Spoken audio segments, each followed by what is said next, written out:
Voice of Washington 제니박입니다. Nice to see you. Good to see you. Thank you for coming. He's the CEO of the KEI. So we're talking about South Korea, North Korean, Korean War history today. So 64th anniversary of the armistice That's day correct. today. So how did you feel about past Korean War affected the United States and America and soldiers, many soldiers dead in Korean War?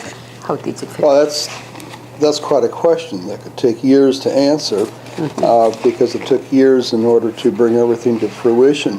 What we're doing here today is having a reception for Hannah Kim, who was Chief of Staff and Communications Director for former Congressman Charlie Rangel.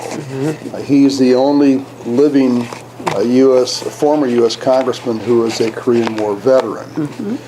And Hannah had contacted our office several months ago, told us about this tremendous project in which she is involved in traveling to over 20 countries, gathering histories of people who were actually involved in the Korean War. And I mentioned to her, I said, by email, I said, Hannah, when you have everything together, if you need a forum to demonstrate the work that you've been done, our doors are open to you. And so that's why we're having this commemoration of the trip that she took, honoring Korean War veterans around the world. Do you think North Korea is still threatening U.S. and our alliance? Do you think North Korea can invasion again too? Well, they certainly Korea. have the people. They certainly have the the weapons. I mean, that's nothing new. Ever since the armistice, North Korea has always had the ability to invade South Korea. Whether or not they do it that's a decision up to Kim Jong-un. This morning, the CIA Director Mike Pompeo said that North Korea needed to be separated from his weapons. It needs to be separated from its weapons? Yes. Okay. How do you feel about it? Well, everybody believes that. The question is, how do you do it? Kim Jong-un is unwilling to give up his nuclear weapons or close to nuclear weapons, and his ICBM, if it indeed has reached that ultimate point where it can be launched and effectively hit the mainland of the United States. Everybody wants him to give them up, but nobody has a solution as to how that can happen. And then Kim Jong-un immediately responded to what the CIA director's comment. Yeah. He said, Kim Jong-un said, threatening the United States with missile attacks. So, do you think U.S. can interrupt these missiles when they testing new ICBM?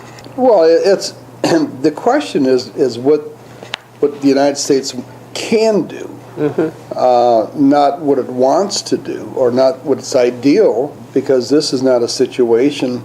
I mean, Seoul is what 35 miles. But they have nuclear weapons. Well, right? if whether or not they've reached miniaturization, people don't know. But I mean, the world.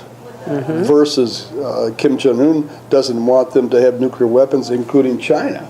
I mean, this is nothing new. The issue is how do you go about trying to disgorge North Korea from what it has? A lot of people think that's no longer possible. That you can't do it militarily. You can't look upon any type of a strike because the retaliation and the closeness of Seoul to North Korea makes it impossible to carry out a precision military strike. Everybody knows that. I mean, that's nothing new, and the North Koreans know that also. I mean, no one's going to take a chance of endangering millions of lives on what could be a risky military operation. And so everybody's trying to figure out what's the best way to do it. Do you do it through putting more sanctions on China to put the pressure on the banks to stop providing hard currency to the North Koreans? That's one option that probably has more viability than anything else, but how do you go about doing that? If you close up Bank X or say Bank X can't do it, can you just switch your operations to Bank Y and nothing else happens on it? I mean, it's a very delicate dance. The world has never been in this situation before, where the United States has literally been threatened. Sure, it happened with Russia. They moved their missiles to Cuba, and that was very tactfully by President Kennedy resolved.